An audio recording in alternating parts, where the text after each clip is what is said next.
ഇന്ന് രാവിലെ 9:30 അപ്പം അരവണ കൗണ്ടറിന്റെ ഈ റെയിലിൽ കണ്ടൊരു കാഴ്ച ആളുകളെ ഭീതിപ്പെടുത്തിയത്. ഉദ്യോഗസ്ഥരും അത്തരത്തിൽ ഭീതിയിലായിരുന്നു. കാരണം ഈ കാണുന്ന റെയിൽ, ഈ കാണുന്ന കമ്പിവേലിക്ക് പുറകിലിട്ടിരിക്കുന്ന ഗ്രില്ലിന് മുകളിൽ രണ്ടടിയുള്ള ഒരു പാമ്പിനെ കാണുകയായിരുന്നു.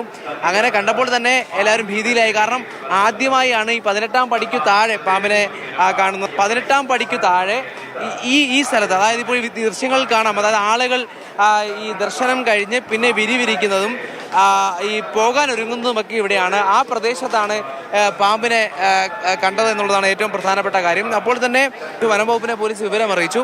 ഏറ്റവും പ്രധാനപ്പെട്ട കാര്യം ഈ റെയിലിൽ, അതായത് നമ്മളിപ്പോൾ ദൃശ്യങ്ങളിൽ കാണുന്ന ഈ റെയിലിരുന്ന പാമ്പ് വനംവകുപ്പ് ഉദ്യോഗസ്ഥർ എത്തിയപ്പോഴേക്കും പിടികൂടാൻ ശ്രമിക്കുന്നതിനിടെ നേരെ പടിക്കെട്ടിലേക്കാണ് വീണത്. ഈ പടിക്കെട്ടെന്ന് പറയുന്നത് അപ്പം അരവണ കൗണ്ടറിലേക്ക് പോകുന്ന പടിക്കെട്ടാണ്.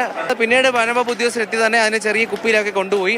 പിടിച്ചുകൊണ്ടുപോയപ്പോൾ വനംവകുപ്പ് ഉദ്യോഗസ്ഥർ കൃത്യമായി പറഞ്ഞത് ഇത് എത്താൻ 2 സാധ്യതകളാണുള്ളത്. ഒന്ന് ഈ കാനവഴി പാമ്പ് എത്തിയതാകാം, അല്ലെങ്കിൽ മരത്തിൽ നിന്ന് വീണതാകാമെന്നും പറയുന്നു. പാമ്പ് മരത്തിന്റെ മുകളിൽ നിന്ന് വീഴുകയായിരുന്നു. വന്ന് ഞങ്ങളുടെ മോർച്ചയ്ക്കകത്ത് കയറിയിരുന്നു. അപ്പോൾ ചെന്ന് ഞങ്ങളുടെ ജവാൻ തട്ടി ഇളക്കിയപ്പോൾ റീലിങ്ങിന്റെ മുകളിൽ കയറി.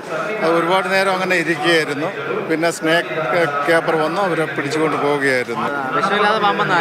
അതെ, വിഷമില്ലാതെ മരത്തിലിരിക്കുന്ന പാമ്പാണ്. സാധാരണ ഇവിടെ കാണാറുള്ള പാമ്പാണത്. 20 മിനിറ്റോളം എന്തായാലും ഭക്തരും ഉദ്യോഗസ്ഥരും ഭീതിയിലാണ്ടു. കാരണം 18ാം പടിക്ക് താഴെ ഒരു പാമ്പിനെ കാണുന്ന ആദ്യമായാണെങ്കിലും വനംവകുപ്പ് ഉദ്യോഗസ്ഥർ എത്തി കൃത്യമായ നിയന്ത്രണം നൽകിക്കൊണ്ട് അതിനെ പിടികൂടാൻ സാധിച്ചു എന്നുള്ളത് തന്നെയാണ് ആശ്വാസകരം.